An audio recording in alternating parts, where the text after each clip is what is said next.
Tarix boyunca mövcud olmuş bütün türk dövlətlərinin çox böyük bir qisminin donanması olmamışdır. Bu həm böyük xərc tələb etməsi, uzun müddətə başa gəlməsi, həm də türk dövlətlərinin quru fətihlərinə önəm verməsi səbəbindən baş verməmişdir.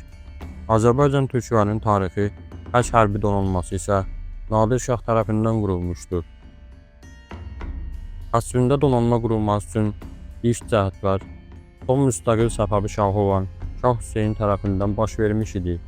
Lakin Nadir Şah 1736-cı ildə Səfəvi taxtını ələ keçirdikdən sonra geniş miqyaslı hərbi islahatlar həyata keçirdi və müasir donanmanın qurulması üçün əsaslı addımlar atmağa başladı.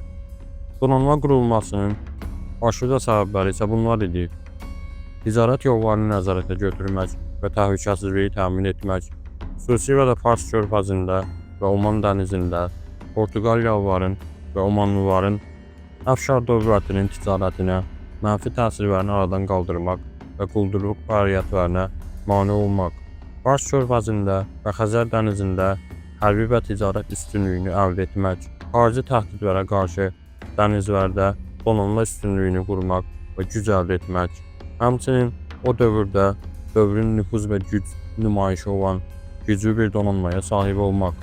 Beləliklə donanma qurulmağa başlandı. Donanma Cənub donanması olaraq Fars körfəzi və Oman dənizində və Şimal donanması olaraq Xəzər dənizində iki ayrı donanma olaraq qurulacaqdı. Cənub donanmasına 1745-ci ildə 2 freqat adlanan kiçik döyüş gəmisi və digər 4 kiçik döyüş gəmisi də daxil oldu. Donanma İngilis və Holland dənizçilik mütəxəssislərinin köməyi ilə quruldu və inkişaf etdirildi. Hind okeanından gəmilər alındı. Hətta öz tərsanələrini qurmaq cəhdləri belə baş verdi. 1737-ci ilə aid Holland qaynağı donanmanın inventarını evə təqdim etmişdir.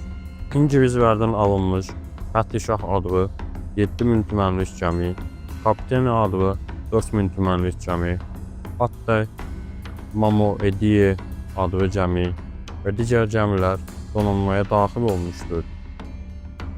Ayrıca Nadir Şah gəmiləri icarəyə götürərək də hərbi və ticari məqsədlər üçün istifadə etmişdir.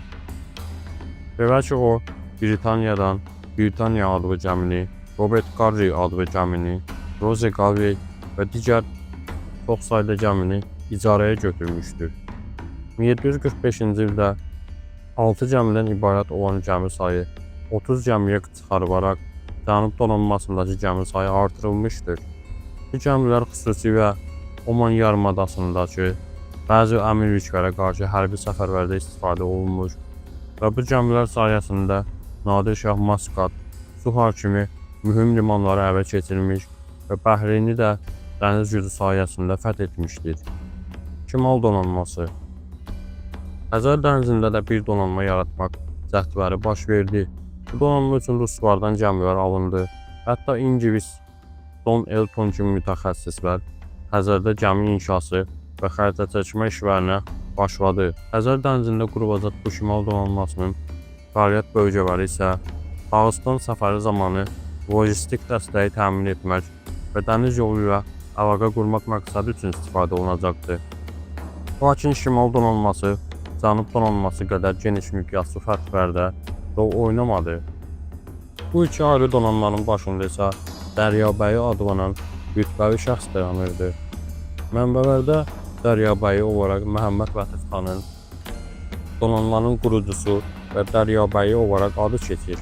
O 1735-ci ildə Osmanlı donanmasına qarşı məğlubiyyətdən sonra vəzifəsindən azad edilmiş, lakin 1736-cı ildə yenidən vəzifəsinə qaytarılmışdır.